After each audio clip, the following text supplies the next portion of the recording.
समूह छुट्टी रे गले संबलपुर जिल्लार ओएस अधिकारी आज संध्या ठारू समस्ते एका सांगरे छुट्टी रे जाइथिबा सूचना मिलिछि। तेबे संबलपुर जिला ओएस संघ बैठक परे एपरि निष्पत्ति निया जाइछि।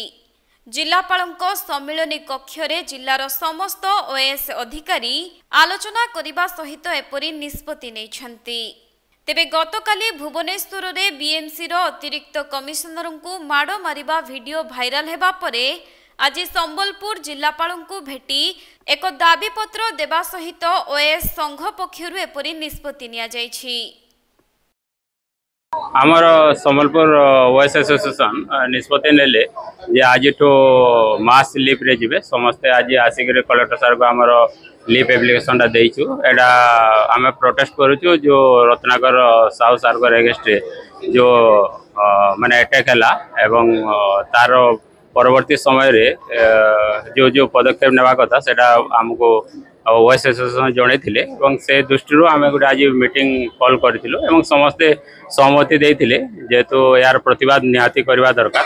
जेतु गवर्नमेंट ऑफिसर माने जेते अछंती समस्ते भी गुटे तांकर मनोबल भी सबले रहू सो दैट आगु को से माने काम करि पारबे ने आमे एबे ओएस एसोसिएशन रो ही मीटिंग रखिथिलो। परवर्ती समय रे आमे देखिबो एवं आगामी पदक्षेप नेबो। विभिन्न आउ जो एसोसिएशन अछंती ओआरएस एसोसिएशन होंतु कि अमला संघ हो तांको मध्ये अनुरोध करबो जे आम सहित भाग नियंतो।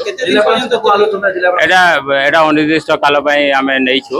नुआ दाबी हमर यार होछि जे जो माने गिरफ होइजंती तांको अगेंस्ट रे प्रॉपर दफा लगा जो दफा लगी कि ताको प्रॉपर्ली इन्वेस्टिगेशन हो एवं प्रॉपर्ली तांकर चार्जशीट हो एवं सो दैट कोर्ट रे जेंती से खसी न पले।